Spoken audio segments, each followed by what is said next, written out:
क्या तूने कभी सोचा कि तेरे पापा, मामा, चाचा, ताया, जितने भी अंकल्स को तू जानता है वो ऐसे क्यों दिखते हैं? एंड अगर तू सोच रहा है कि हाँ मैं तो पतला सा हूँ, मैं थोड़ी ऐसे दिखने वाला हूँ, बट मैं तेरे को एक खास ट्रुथ बताने वाला हूँ। आज नहीं तो कल तू भी ऐसा ही दिखने वाला है। तो इस वीडियो में मैं यही बात करने वाला हूँ कि ऑलमोस्ट सारे इंडियंस ऐसे क्यों दिखते हैं एंड उनके सोल्यूशंस भी बताऊंगा, सो दैट तू कल को ऐसा न दिखे। तो ऑलमोस्ट सारे इंडियंस एक टाइम पे आके ऐसा इसलिए दिखने लग जाते हैं बिकॉज जो हमारे इंसेस्टर्स थे, हम सबके इंसेस्टर्स थे, उनको बहुत कम खाना मिलता था। ये तुझे सुना ही होगा।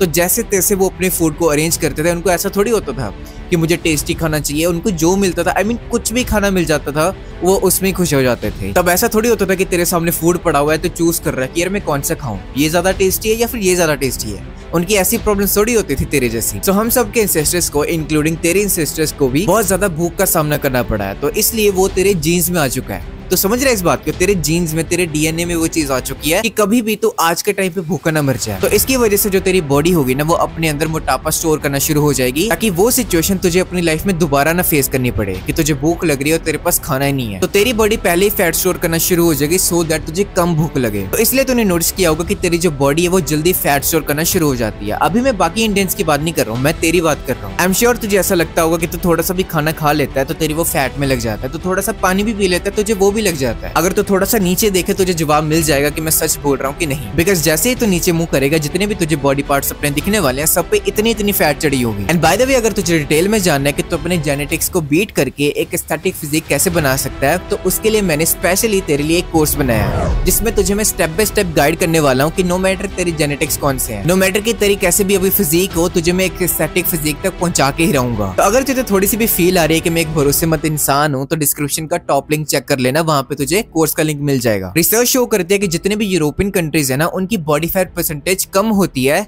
सेम बीएमआई होने के बावजूद भी। तुझे समझ तो आया नहीं कुछ भी, अभी मैं बताता हूँ। जो बीएमआई होती है, बॉडी मास इंडेक्स, वो शो करता है कि तेरी बॉडी कितनी हेल्दी है, बट उनका सेम बीएमआई है हमारे साथ, फिर भी उनकी जो बॉडी फैट परसेंटेज है वो कम होगी। तो इसी वजह से वो घटिया से लुक आते हैं कि आर्म्स और लेग्स पतली पतली, मुंह पतला सा, बट पेट इतना निकला हुआ। बिकॉज बॉडी मास इंडेक्स तो कम है बट बॉडी फैट परसेंटेज ज्यादा है। ये चीज किसी कंट्रीज के पीपल में नहीं दिखती है, बिकॉज उनके इंसेस्टर्स हमारे जैसे थोड़ी रहे होंगे कि उनको भूख हड़ताल का फेस करना पड़ा होगा, उनको खाना ही नहीं मिलता होगा। उनको तो खाना मिला है। अब तुझे इतना तो पता ही है कि एज बाय एज टेस्टोस्टेरोन कम होने लग जाता है, तो उसकी वजह से क्या होगा, मसल लॉस होगा। तो एक टाइम पे आके फिर लोग ऐसे दिखने लग जाते हैं। जब वो अंकल बन जाते हैं, जो तू भी एक दिन आके बनेगा ही, तो तू कुछ ऐसा दिखने लग जाएगा अगर तू इस बॉडी को पूरे नहीं देखता।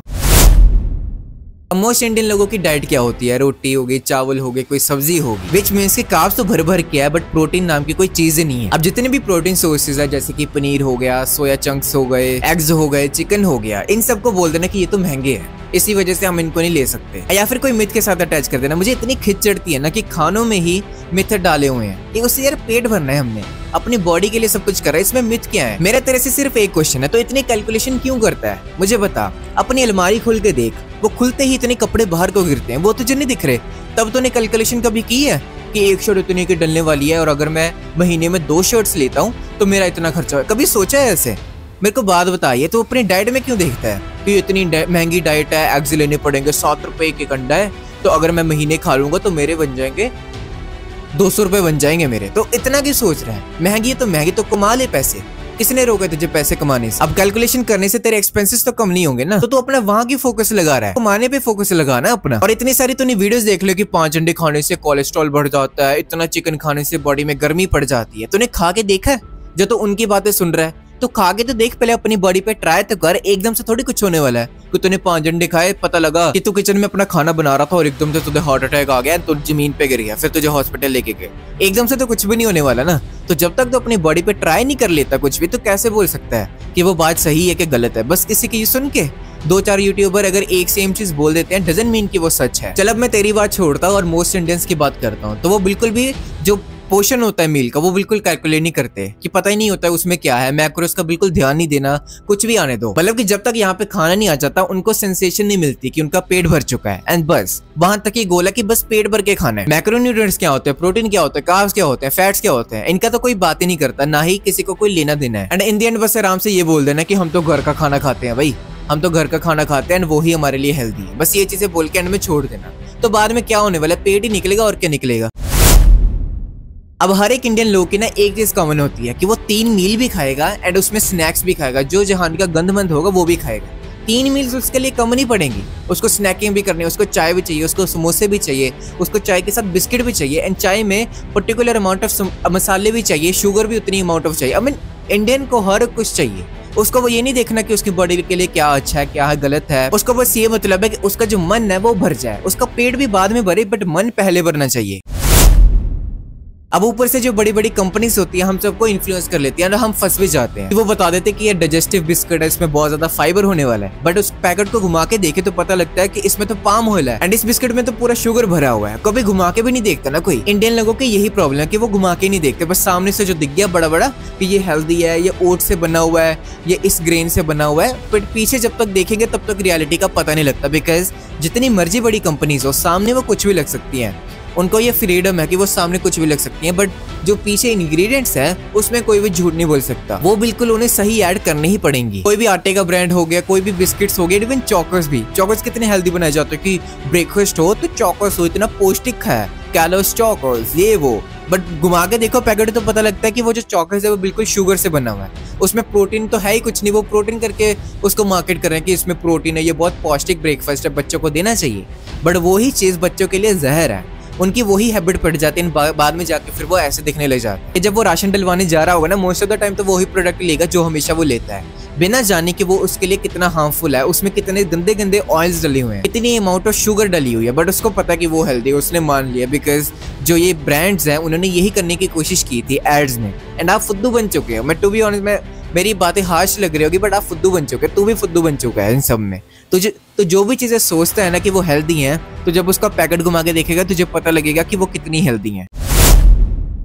अब तू मेरी बात से पूरा रिलेट करेगा कि जितने भी इंडियन पेरेंट्स हैं या फिर जितने भी इंडियन लोग हैं वो जिम को समझते हैं कि ये सिर्फ बॉडी बिल्डर्स करते हैं, या फिर जिनको कम्पीट करना होता है, जिनको पहलवान बनना होता है। मुझे याद है जब मैंने अपना जिम स्टार्ट ही किया था, मेरी दादी बोल रही थी तूने पहलवान बनना है, तू पहलवान बनना है। तो कोई भी इंडियन पर्सन कंसिडर ही नहीं करता जिम जाने का। उनको क्या होता है कि योगा कर लो, स्ट्रेचिंग कर लो, इन सब से मसल मास थोड़ी बनने वाला है जब तक तेरी बॉडी रेसिस्टेंस ट्रेनिंग कल तुझे जो पता है। बट इंडियंस की बात हो अगर मैं करूं, जब तक वो रेसिस्टेंस ट्रेनिंग नहीं करते उनका मसल मास नहीं बनने वाला। इनफैक्ट टाइम के साथ साथ वो लूज ही होने वाला है। फिर एक दिन पे जाके ऐसी फिजिक पक्का ही है, गारंटीड है कि दिखने वाली है अगर कोई पर्सन रेसिस्टेंस ट्रेनिंग नहीं करता है। योगा से क्या हो जाएगा यार, आपकी स्ट्रेचेबिलिटी बढ़ जाएगी, ठीक है, आपकी मेंटल हेल्थ ठीक हो जाएगी। बट अगर हम बात करें फिजिकल हेल्थ की कि तू अगर तुझे ऐसा नहीं दिखना है तो तुझे रेसिस्टेंस ट्रेनिंग करनी ही पड़ेगी। अब तू इस वीडियो को देखने के बाद एक काम करना, तू जाना पार्क में, देखना तुझे हर एक बुड्ढा हर एक अंकल वॉक करता हुआ नजर आएगा, क्योंकि उन्होंने सुना हुआ है कि अगर वो वॉक करेंगे तो वो पतले हो जाएंगे। हर एक बंदे का ना तू नोटिस करेगा पेट निकला ही होगा, बिकॉज वॉकिंग कभी भी पेट नहीं कम करती। अब आई नो तू मुझे बोल रहा होगा कि ऐसा थोड़ी होता है, वॉकिंग पेट कम करेगी बिकॉज हम कैलोरीज बर्न कर रहे हैं, बट कितनी कैलोरीज बर्न हो जाएंगी, कितना घूम लेगा, 1.5 घंटा 2 घंटा घूमेगा तब जाके तेरे 10,000 स्टेप्स होंगे। तो तुझे लगता है कि कोई भी पर्सन इतना चलता है एंड घर पे जाते ही वो खा लेगा अपने घी वाले पराठे, घी वाले फुलके खा लेगा 10-10, जब तक यहाँ पे पेट नहीं भर जाता। तो उसका पेट निकलेगा तो क्या होगा। अब ना मैं योगा का बुरा बोल रहा हूँ ना मैं वॉकिंग का बुरा बोल रहा हूँ, मैं बस ये कह रहा हूँ कि अगर तू रेसिस्टेंस ट्रेनिंग नहीं करेगा या फिर कोई भी इंडियन रेसिस्टेंस ट्रेनिंग नहीं करेगा, उसका पेट निकलने वाला है, वो ऐसा दिखेगा ही दिखेगा। It's just a way of self sabotaging कि अगर जिम में जाना है तो वहाँ पे इतने मिथ्स बनाए हुए हैं कि बॉडी बिल्डर्स जाते हैं, ये तो जिम की फीस महंगी बहुत होती है। कुछ अच्छा खाना है तो उसमें बता देना कि ये अच्छा नहीं होता, बॉडी के लिए अच्छा नहीं है, अगर इतना खा लो तो बॉडी को कुछ मौत पड़ जाती है, ऐसा हो जाता है, या फिर ये फूड ही बहुत महंगा। ये सब रीजंस है ना, ये बहाने हैं बस ना करने के। मुझे बाकियों का नहीं पता, अगर तू भी ये बहानों में फंसा हुआ है तो इस बहानों से बाहर निकल जा, मैं बता रहा हूँ। तो जितना मर्जी योगा कर ले, वॉक कर ले, तेरी बॉडी हमेशा सॉफ्ट रहने वाली है। अब तो इनके ये फिजिक को देख के देख, तुझे कुछ भी हार्ड लग रहा है, उसके पेट के अलावा कुछ भी हार्ड लग रहा है तुझे, वो होने ही नहीं वाला, बिकॉज रेसिस्टेंस ट्रेनिंग नहीं हुई कि वो तो कह रहा होगा ना कि मैं वॉक कर रहा हूँ मेरा पेट कम हो रहा है, बट नो। तो अब बात करते हैं इसके सोल्यूशन की। तो अगर तुझे ऐसा नहीं दिखना तो सबसे पहले तो तुझे ध्यान रखना है कि तेरी डाइट में प्रोटीन हो। अपनी डाइट में पनीर ऐड कर ले, दाल ऐड कर ले, कर्ड ऐड कर ले, सोया चंक्स ऐड कर ले, टोफू ऐड कर ले, एग्स ऐड कर ले। अगर वेज हो के तो एग्स खा सकता है, चिकन ऐड कर ले, अगर नॉन वेज है कुछ भी ऐड कर। कितने भी प्रोटीन सोर्सेज हैं तुझे पता ही है, तुझे पता है ना सारे सोर्सेज, तो क्यों नहीं ऐड करता उसको? इंडियन लोग क्यों नहीं ऐड करते? अब मैं तेरे को पूरी डाइट चेंज करने को नहीं बोल रहा हूँ, ना ही मैं किसी को पूरी डाइट चेंज करने को बोल रहा हूँ। मैं बस तुझे ये बोल रहा हूँ कि जितनी भी तू मील्स खा रहा है उसके साथ में बस प्रोटीन ऐड कर ले। अब अगर तो 2 रोटियां खा रहा है उसमें बुरी बात नहीं है कोई भी, बट अगर वो सिर्फ कार्ब्स ही कार्ब्स है, उसमें सिर्फ रोटी ही रोटी है, तब प्रॉब्लम है। आराम से उसके साथ 200 ग्राम दही ले, आराम से 200 ग्राम पनीर ले, देखना कितना कॉम्बिनेशन बढ़िया बनता है। तो कभी भी ऐसा दिख ही नहीं सकता अगर तू ऐसी मील्स फॉलो करता है। अपनी रेगुलर मील्स के साथ अगर तू प्रोटीन की अमाउंट भी बढ़ाता है। प्रोटीन का तूने एक मेन फोकस बनाना है, ना कि कोई साइड डिश। अब जैसे कि तू पास्ता खाता होगा तो कहता होगा कि पास्ता में तो प्रोटीन है, बट तुझे इस बात का नहीं पता कि उसमें बहुत ज्यादा कार्ब्स हैं। अब तेरा मेन फोकस होगा टेस्ट, कि मुझे टेस्ट चाहिए, बस बहाने मार रहे कि उसमें प्रोटीन है, कि हाँ मैं ना मसाला ओट्स खाता हूँ, इसके 100 ग्राम में ना 2 ग्राम प्रोटीन है। तो अगर तू ऐसे ही करता रहेगा तो एक दिन ऐसा दिखने ही वाला है, दैट्स कंफर्म्ड। बिकॉज ओट्स में देखा जाए तो कार्ब्स हैं, तो बस टेस्ट के लिए उसको खा रहा है। मेन फोकस तेरा टेस्ट है। तो जब तक तू प्रोटीन को मेन फोकस नहीं बना लेता तो अपने एस्थेटिक फिजिक कभी बना ही नहीं पाएगा। अब एक बारी पैकेट घुमा के जरूर देखना जो भी तू चीजें खाता है, उसमें तुझे अगर पाम ऑयल दिखा, शुगर दिखी और जितने भी तुझे आर्टिफिशियल फ्लेवर्स दिखते हैं वो सब तुझे अवॉइड करना है, जितनी भी जिसके पीछे भी ये सब कुछ लिखा होगा। एंड अपनी स्नैकिंग को आराम से रिप्लेस कर कोई अच्छे खाने के साथ जिसमें थोड़ा सा प्रोटीन हो, जिसमें मिक्स्ड मैक्रोज है। ऐसा ना कि उसमें प्रोटीन है ही नहीं, बस कार्ब्स ही भरे हुए हैं, और ऐसा भी नहीं है कि सिर्फ प्रोटीन भरा हुआ है। अब सेकंड चीज का तुझे ध्यान रखना है कि रेसिस्टेंस ट्रेनिंग करनी है। आई डोंट केयर तेरे क्या मिथ्स हैं, जिम की मेंबरशिप महंगी है, तूने कभी जिम में नहीं स्टार्ट किया, तेरे फैमिली तेरे को सपोर्ट नहीं कर रही है, तेरे फैमिली में से किसी ने जिम नहीं कभी किया, I don't give a fuck. तुझे रेसिस्टेंस ट्रेनिंग करनी ही पड़ेगी अगर तुझे एक एस्थेटिक फिजिक चाहिए एंड ऐसा नहीं दिखना। हाँ, अगर तुझे लग रहा है कि जिम में जाके पता नहीं एकदम से मैं कुछ तोड़ना हूँ, मैं अपनी फॉर्म ठीक करूँ, तो पहले 1 महीना घर पे कुछ कर सकते हैं। अपनी बॉडी वेट स्क्वाट मारना सीख, पुलअप मारना सीख, पुशअप मारना सीख, ऐसे कुछ स्टार्टिंग हो सकती है। बट अगर तू कह रहा है कोई भी तेरा अंधविश्वास आ रहा है बीच में, कोई भी चीज तुझे रोक रही है जिम जाने से, तो वो चीज तो बिल्कुल काउंट नहीं होने वाली। Just accept it that you are a weak, that's it. जब तू जिम ज्वाइन कर लेगा, मेक श्योर करना है कि तू एक अप्रोप्रिएट वर्कआउट स्प्लिट फॉलो कर रहा है। ऐसा नहीं कि जो मन तेरा कर रहा है वहां पे जाके लगा रहा है। तो एक प्रॉपर हो एंड उसको तो ट्रैक कर रहा हो कि तू प्रोग्रेस बना पा रहा है कि नहीं बना पा रहा। लास्ट टाइम जो तूने एक्सरसाइज लगाई थी उसमें प्रोग्रेस हो कि नहीं हो रही है कि नहीं हो रही। इसको ही प्रॉपर रेसिस्टेंस ट्रेनिंग बोलते हैं। इससे ही मसल तेरे स्ट्रॉन्ग होने वाले हैं एंड इससे ही तेरी एक एस्थेटिक फिजिक बनने वाली है। बिकॉज जिम तो बहुत लोग जाते हैं ना, मैं देखता ही हूँ, मैं बहुत लोगों को देखता हूँ सेम के सेम पड़े हैं। पिछले 3 साल से मैं उनको देख रहा हूँ, ऑलमोस्ट सब सेम पड़े हैं। क्यों हो रहे हैं? बिकॉज वो अपने आप को बोलने के लिए बस आ रहे हैं कि हम तो जिम जा रहे हैं भैया, हम बिल्कुल हेल्दी हैं, मैं अपनी हेल्थ के लिए कर रहा हूँ, ना कि लुक्स के लिए। ये भी एक सेल्फ सैबोटाइजिंग वे है, ये भी एक एक्सक्यूज है, ये भी एक बहाना है कि मैं बस अपनी हेल्थ के लिए आ रहा हूँ। अंदर से तो सबकी इच्छा होती है कि एस्थेटिक फिजिक हो, बस इतनी हिम्मत नहीं है कि उसके लिए कुछ काम कर पाए। तो बस बोल रहे कि हम तो जिम आ रहे हैं, हम ये कर रहे हैं, हम अपनी कलाइयाँ मोड़ के स्ट्रेचिंग कर रहे हैं जी, हम ये कर रहे हैं। दैट कम ऑन गाइस, थोड़े गट्स रखो अपने आप से सच बोलने से। एंड थर्ड चीज जो तुझे फिक्स करनी है एस्थेटिक फिजिक तक पहुंचने के लिए, वो है तेरा माइंडसेट। अब अपने जेनेटिक्स को ब्लेम करना बंद कर दे। मुझे पता है, मेरे भी इंडियन जेनेटिक्स है, मैं कोई बाहर का नहीं आया हूँ, मैं भी तेरे जैसा ही हूँ ना। तो ये फिजिक बनाई है ना मैंने आज, ये कैसे बना पाया हूँ? बिकॉज मैंने बहाने नहीं दिए हैं तेरे जैसे, मैंने काम किया जो मुझे करना था। धीरे धीरे सीखता रहा कि हर एक टाइम पे क्या करना चाहिए, वर्कआउट स्प्लिट कौन सा होना चाहिए, हर एक एक्सरसाइज को पर्टिकुलरली कैसे लगाना चाहिए, सब कुछ सीख के मैंने अभी मैं यहाँ पे बैठा हूँ।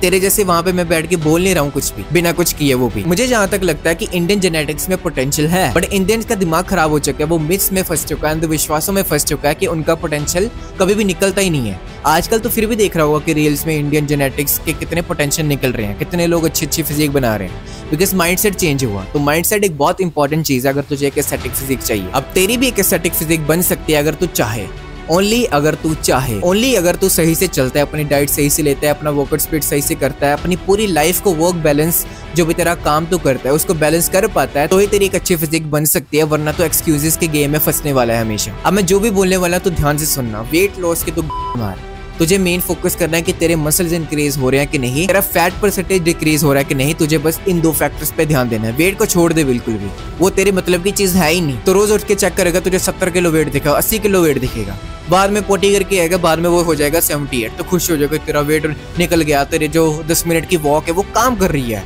कि मैं 10 मिनट वॉक कर रहा हूँ, मेरा पेट कम हो गया, अब देखो मेरा वेट कम हो रहा है। इन सब चक्करों में मत पड़ी, ये सब बहाने हैं। और अपने आप को ना थोड़ा सा स्मार्ट बना, फुद्दू बनना बंद कर दे, ये दुनिया तुझे बेच के खा जाएगी। तो चल अभी मैं चलता हूँ, मैं तेरे को मिलता हूँ अगली वीडियो में। एंड अगर तुझे डिटेल में जानना है कि तेरी बॉडी के लिए बेस्ट वर्कआउट स्पीड कौन सा है, डाइट कौन सी है, सब कुछ, तो कोर्स का लिंक तुझे डिस्क्रिप्शन में मिल जाएगा।